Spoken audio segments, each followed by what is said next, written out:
Before we get to this episode, I just wanted to say thank you on behalf of Ray for listening and to let you in on a little secret.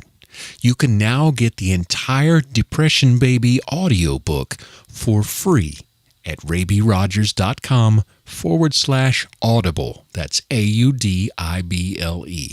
And you'll get a free month of Audible, the premier audiobook service, which works on every gadget, phone, computer, whatever that you have. Again, just go to raybyrogers.com/audible or just look in the show notes for this episode.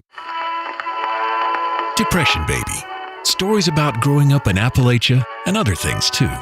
With my dad, Ray B. Rogers. On August 16th, 1929, I came into this world kicking and screaming. I reckon that made me a Depression Baby. Depression Baby is a World Songs media production. Brought to you by Depression Baby the book, available in Kindle, paperback, and hardcover, and soon audiobook at raybyrogers.com. Granddad Rogers, Apple House, and Earl. Granddad John Rogers was a versatile and a resourceful man, perhaps way ahead of his time. He had to be in order to raise 14 healthy children.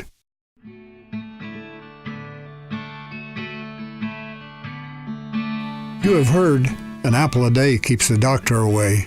I just bet that these 7 boys and 7 girls did not go to see a doctor very often, and maybe the Apple House had something to do with this.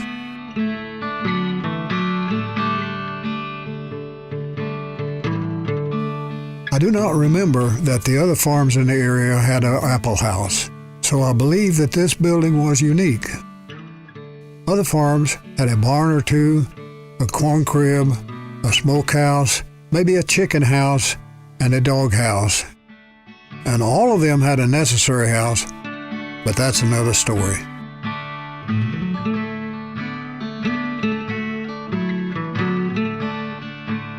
Grandmother Rogers could not jump into the SUV and run down to the local grocery to buy fresh fruit for her brood. There was no car, and the stores had little, if any, selection of fresh fruit.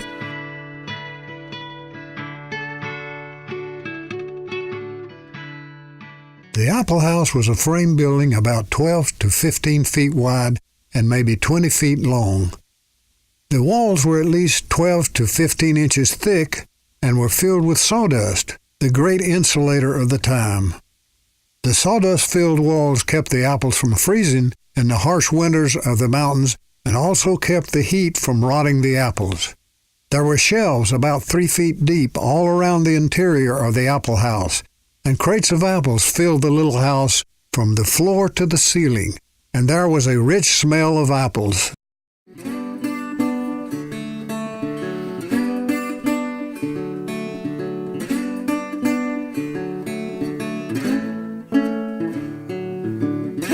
During the long winter months when fresh fruit was scarce, biting into a crunchy winesap apple to savor its tangy flavor made the apple house indeed an asset to the farm. Granddad probably sold a bushel of apples now and then to the farmers around Crabtree who did not have an apple house, but probably more apples were given away than sold. Where did all of these apples come from? Well, Granddad had an apple orchard on a hillside beyond the barn and the bull lot. The orchard was on a hillside not well suited for other crops, but great for planting apples. There were apples of all kinds, from little June apples that matured about 2 months earlier than most apples, to the massive Maybells. The supply of apples from the apple house were probably exhausted in the spring, so the early arrival of fresh apples in June was a welcome event.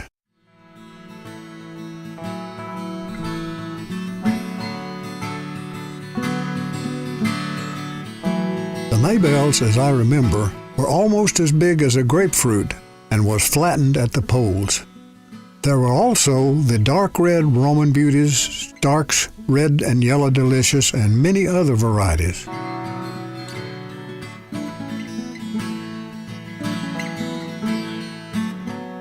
Some varieties were cooking apples that were best for pies and cobbler, and others were eating apples. Cooking apples did not cook up too mushy and retained some integrity. Others were best for applesauce and apple butter. Waffle House did not invent apple butter.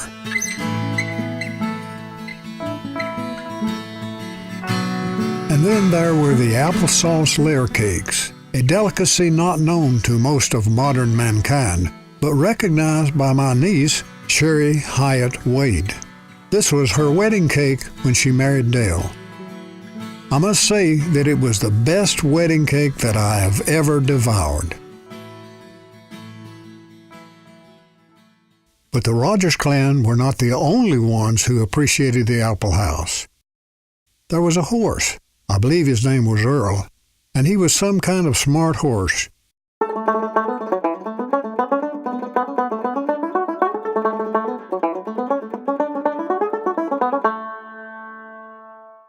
You see, Earl likes apples, and he learned how to unlock the wooden latch on the Apple House door.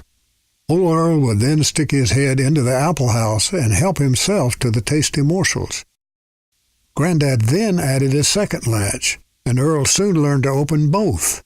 Granddad kept making more complicated latches, and I'm not sure that he ever kept Earl out of the Apple House. Some say that Earl was actually a reincarnation of Houdini, who was also a wizard with locks. I like to believe that this is true, but we will never know. So whenever you get a sweet, crunchy apple, think of the Apple House, Granddad Rogers, and of course Houdini, and especially old Earl.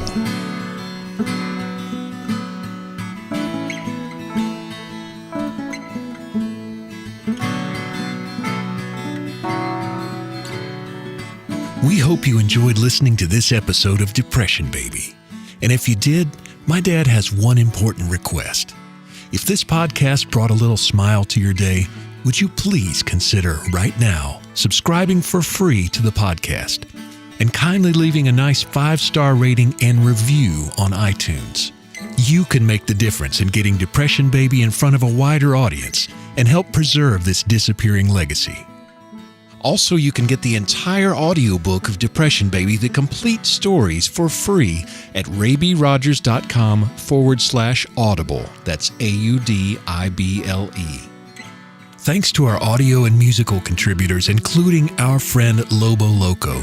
You can find out more about him and all the rest of the music and audio in the show notes at, you guessed it, raybyrogers.com.